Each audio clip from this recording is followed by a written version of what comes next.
Good morning, boys and girls. This is Miss Rhonda, and today we're going to read the book It's Mine. Now, It's Mine is a book about three frogs, and these three frogs have to learn how to get along. But before we read this book, because it's spring and we begin to see frogs around, we're going to talk very briefly about the life cycle of a frog.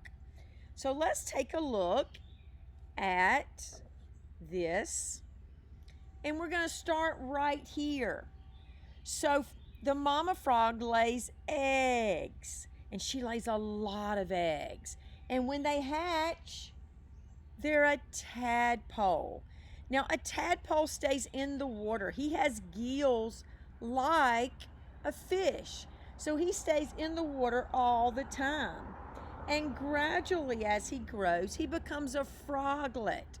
And his gills change into lungs. And if you have lungs, then you need to breathe the air. So by the time he becomes a frog, he's breathing like you and I. He needs air. He still enjoys the water, but this amphibian needs air to breathe. So he has to come up to get air, just like you and I when we are around the water. So let's take one more look. Egg becomes a tadpole, becomes a froglet, and then we have a frog. Okay, so be looking when you're outside or around a pond to see if you can find any tadpoles or frogs. So let's get back to our story with these three frogs.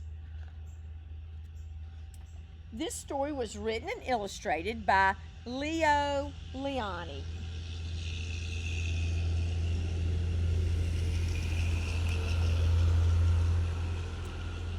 In the middle of the rainbow pond, there was a small island. Smooth rocks lined its beaches, and it was covered with ferns and leafy weeds.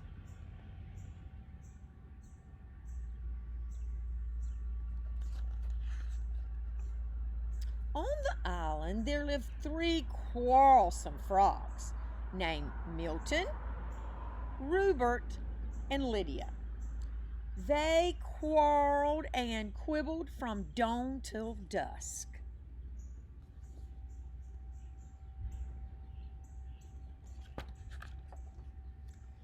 "Stay out of my pond!" yelled Milton. "The water is mine."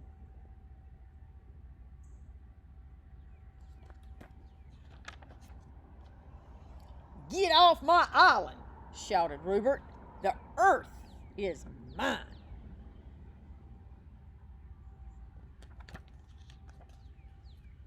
"The air is mine!" screamed Lydia as she leaped to catch a butterfly, and so it went.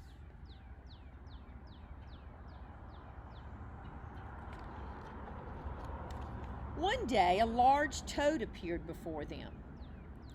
"I live on the other side of the island," he said, "but I can hear you shouting, 'It's mine, it's mine, it's mine,' all day long. There is no peace with your endless bickering.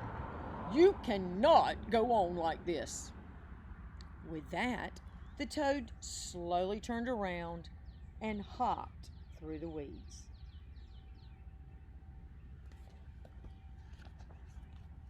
No sooner had he left than Milton ran off with a large worm.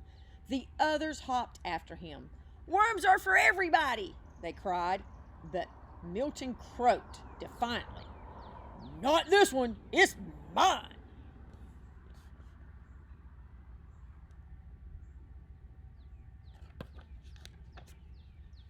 Suddenly the sky darkened and a rumble of distant thunder circled the island.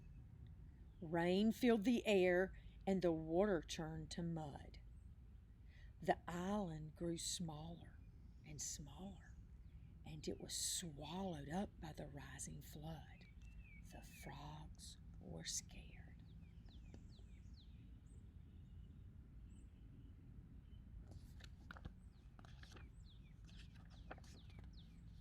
Desperately, they clung to the few slippery stones that still rose above the wild, dark water. But soon, these too would disappear.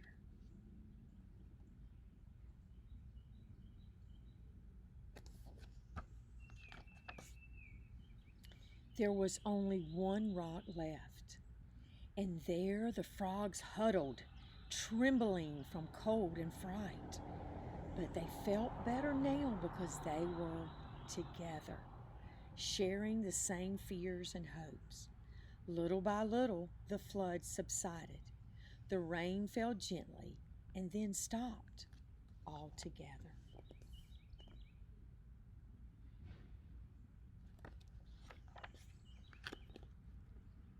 But look, the large rock that had saved them was no rock at all. You saved us, shouted the frogs when they recognized the toad.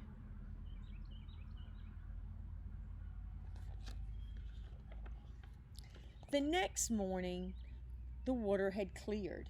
Sun rays chased silver minnows on the sandy bottom of the pond. Joyfully, the frogs jumped in, and side by side they swam around the island.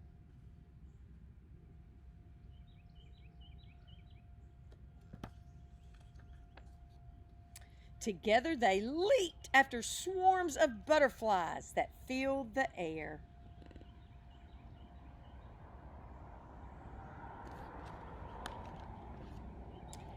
And later, when they rested in the weeds, they felt happy in a way that they never had before. "Isn't it peaceful?" said Milton. "Isn't it beautiful?" said Rupert. "And do you know what else?" said Lydia.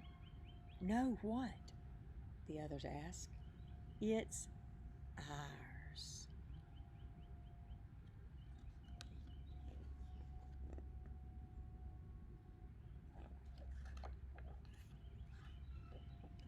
Now, as we think back about this book, I have a friend that I caught last night, and he wants to go visit these three frogs. So he's been deciding if he wants to go see them.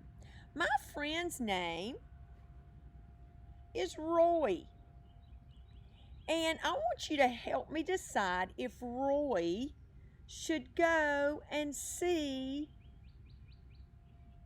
the other three frogs. So let's think back. Would Roy want to go visit these frogs and play with them in the beginning of the story? I think you're right. I do not think he would want to go because they were bickering and quarreling and arguing.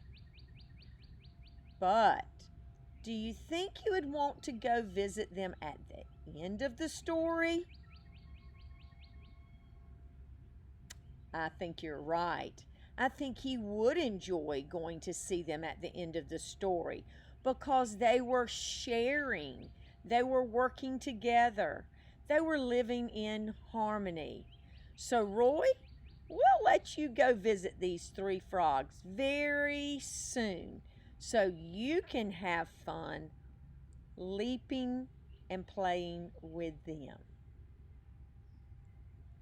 Now, I'm going to put Roy over here, but I'm going to show you one more thing. And this is something fun you could do at home. I have a little frog headband. And easy to make.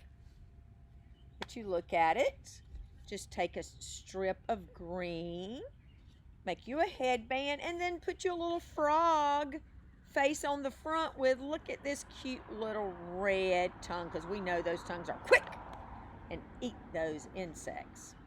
So you can, and your brothers and sisters can make one of these cute little frog hats and go around showing how you work together with all the different things that you have at your house.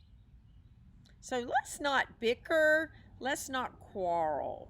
Let's live in harmony and work together.